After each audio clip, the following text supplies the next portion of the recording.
वासुकी समझ गए क्या मांगा जा रहा है।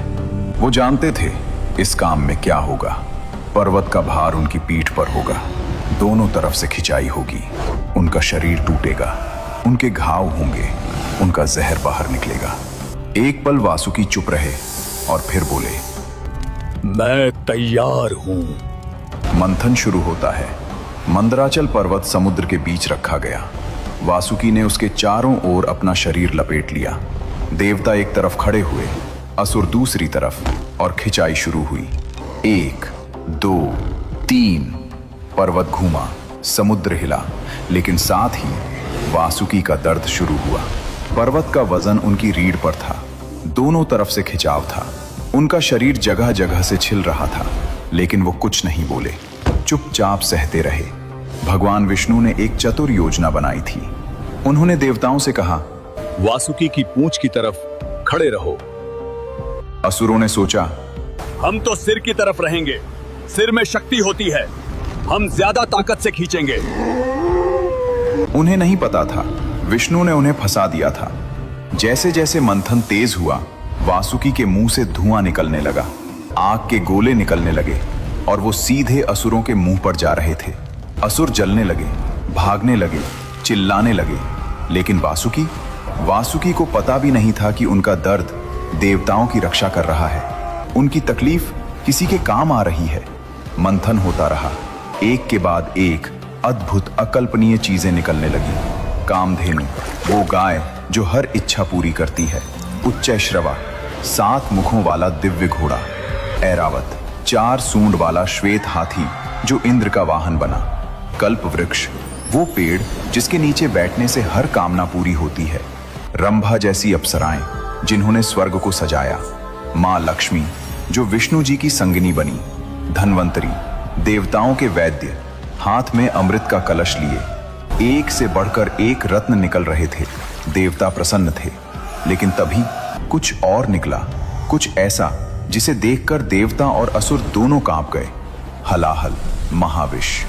समुद्र की सतह काली पड़ने लगी। एक अजीब गंध आई, ऐसी जो नाक और फेफड़े जला दे। पानी उबलने लगा, पेड़ सूखने लगे, पक्षी आकाश से गिरने लगे, और फिर निकला हलाहल, कालकूट विष, महाविष, ऐसा जहर जो पूरी सृष्टि को एक पल में नष्ट कर सकता था। देवता भागे, असुर भागे, ब्रह्मा जी स्तब्ध हो गए। और वासुकी अभी भी वहीं थे, उसी पर्वत से लिपटे हुए। वो भाग नहीं सकते थे। उन्होंने वचन दिया था। उन्होंने उस हलाहल की गंध महसूस की। उनका पूरा शरीर जल रहा था, लेकिन वो नहीं हिले। सब चिल्लाए, इसे कौन रोकेगा? और तब एक ही नाम गूंजा, शिव। भगवान शिव आगे आए। मां पार्वती घबराई हुई, आंखों में चिंता। शिव ने वो हलाहल अपनी हथेली में लिया। देवताओं की सांसें रुक गईं और शिव ने वो हलाहल पी लिया। मां पार्वती ने तुरंत उनका कंठ थाम लिया।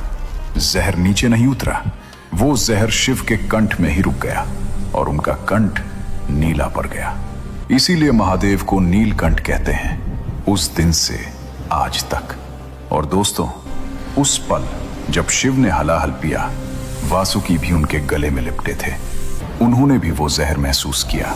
समुद्र मंथन का दर्द अलग था, लेकिन अपने भगवान को जहर पीते देखने का दर्द वो और भी गहरा था। वासुकी की आंखें भर आईं। उन्होंने शिव को और कसकर थाम लिया, जैसे कह रहे हों, प्रभु, मैं हूं, मैं हमेशा यहां हूं। और शिव ने अपनी बंद आंखों से वासुकी की उस भावना को महसूस किया और मुस्कुराए। दोस्तों, समुद्र मंथन के बाद भी वासुकी की कहानी खत्म नहीं हुई। एक बार ब्रह्मा जी ने 3 असुरों, तारकाक्ष, विद्युन्माली और कमलाक्ष को वरदान दिया था। इन तीनों ने 3 नगर बनाए, सोने का, चांदी का और लोहे का। ये तीनों नगर मिलकर त्रिपुर कहलाए। वरदान था कि ये तीनों नगर जब एक सीध में आए तभी नष्ट हो सकते हैं, और ये काम सिर्फ एक ही बाण से होगा। असुर अत्याचार करने लगे, देवता फिर परेशान हुए। भगवान शिव ने त्रिपुर नष्ट करने का निश्चय किया।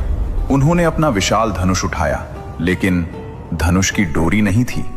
शिव ने इधर उधर देखा, तभी वासुकी आगे आए, बोले, प्रभु, मुझे अपनी धनुष की डोरी बनाइए। शिव ने वासुकी को देखा, मुस्कुराए और बोले, तथास्तु। वासुकी उस विशाल धनुष में डोरी बन गए। शिव ने पाशुपतास्त्र चढ़ाया। तीनों नगर एक सीध में आए और उस एक बाण से त्रिपुर भस्म हो गया। देवता जय जयकार करने लगे और वासुकी एक बार फिर, खुशी उनकी नहीं थी, श्रेय उनका नहीं था, लेकिन सेवा उनकी थी और वो काफी था। यही वासुकी थे, हमेशा पीछे, हमेशा निस्वार्थ, हमेशा तैयार। दोस्तों, महाभारत काल की बात है। पांडव वनवास पर थे, 12 साल का वनवास, जंगल जंगल भटकना, कभी भूख, कभी खतरा, कभी अकेलापन। एक दिन भीम, जो 5 पांडवों में सबसे बलशाली थे, जिनके शरीर में 1000 हाथियों का बल था, अकेले एक घने जंगल में घूम रहे थे। तभी एक नदी के किनारे उन्हें एक विशाल अजगर मिला। इतना विशाल कि उसने पलक झपकते भीम को अपनी कुंडली में जकड़ लिया।